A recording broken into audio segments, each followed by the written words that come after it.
यह किलर एक लड़की को किडनैप करके उसे तेज धार के चाकू से काटने वाला होता है, लेकिन तभी वो देखता है कि लड़की ना तो डरी हुई है ना रो रही है। ये देखकर किलर ज्यादा खतरनाक और बड़े चाकू से उसे काटने का फैसला करता है। इतना बड़ा चाकू देखकर लड़की हंसने लगती है। किलर गुस्से में उससे पूछता है, तुम हंस क्यों रही हो? तभी लड़की जवाब देती है, क्योंकि तुम मुझे मार नहीं सकते, मेरा बॉयफ्रेंड मुझे तुमसे बचा लेगा। इस लड़की का नाम दामिनी है। दामिनी स्टेशन पर अपने बॉयफ्रेंड के आने का इंतजार कर रही होती है, लेकिन उसी समय एक साइको किलर वहां आ जाता है और उसके चेहरे पर स्प्रे मारकर उसे बेहोश कर देता है। बेहोश होने से ठीक पहले दामिनी मुस्कुराती है, क्योंकि वो अपने ब्लाइंड बॉयफ्रेंड गौतम को उसी स्टेशन पर आते हुए देख लेती है।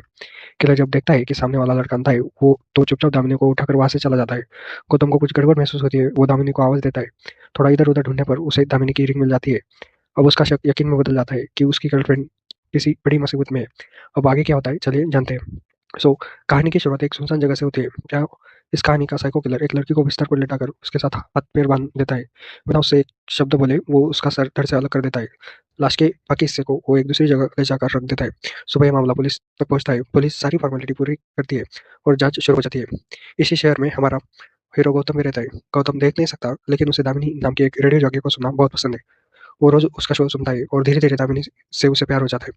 ये प्यार अभी तक एक तरफा होता है। गौतम को अच्छे से पता होता है कि दामिनी किस समय कहाँ जाती है और क्या करने वाली है।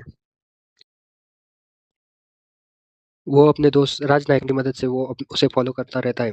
एक दिन वो दामिनी को फॉलो करते करते एक शादी में पहुंच जाता है। वहाँ गौतम गाना गाकर दामिनी को इम्प्रेस करने की कोशिश करता है और थोड़ी देर बाद उसे प्रपोज भी कर देता है। दामिनी पहले उसको प्रपोजल ठुकरा देती है, लेकिन गौतम के बार बार रिक्वेस्ट करने पर वो एक चैलेंज देती है। वो कहती है, कल मैं एक जगह जा रही हूँ, अगर तुम वहाँ मुझे ढूंढकर पहुंच गए तो मैं मान लूंगी तुम मुझसे सच्चा प्यार करते हो। साथ ही वो गौतम को हिंट दे देती है कि कल का रेडियो प्रोग्राम तुम ध्यान से सुनना।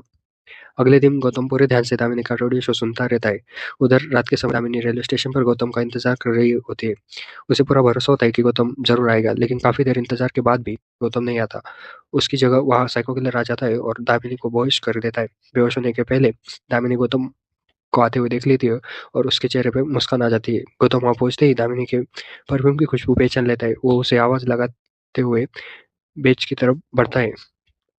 उसी समय शातिर साइको किलर बड़े आराम से दामिनी को कंधे पर उठाकर गौतम के सामने ही निकल जाता है। ये सीन जितना सुनने में डरावना लगता है, उससे कई गुना ज्यादा बोन चिलिंग है। गौतम को पक्का यकीन होता है कि कुछ तो बहुत गड़बड़ हो रही है। वो तुरंत पुलिस पुलिस को कॉल करता है और बताता है कि दामिनी को उसी साइको किलर ने अगवा कर लिया है। वहीं दूसरी तरफ वो साइकिलर दामिनी को एक सुनसान जगह ले जाता है। वो उसके हाथ पैर काटने ही वाला होता है, लेकिन तभी उसकी नजर दामिनी के चेहरे पर जाती है। दामिनी के चेहरे पर डर नहीं होता, बल्कि वो हल्की सी मुस्कान रही है। किलर हैरान होकर उससे पूछता है, तुम मुस्कुरा क्यों रही हो? तुम्हें डर नहीं लगता? दामिनी उसे बताती है, आज से ठीक 7 दिन बाद मेरा जन्मदिन। अगर मेरे जन्मदिन तक गौतम मुझ तक नहीं पहुंचा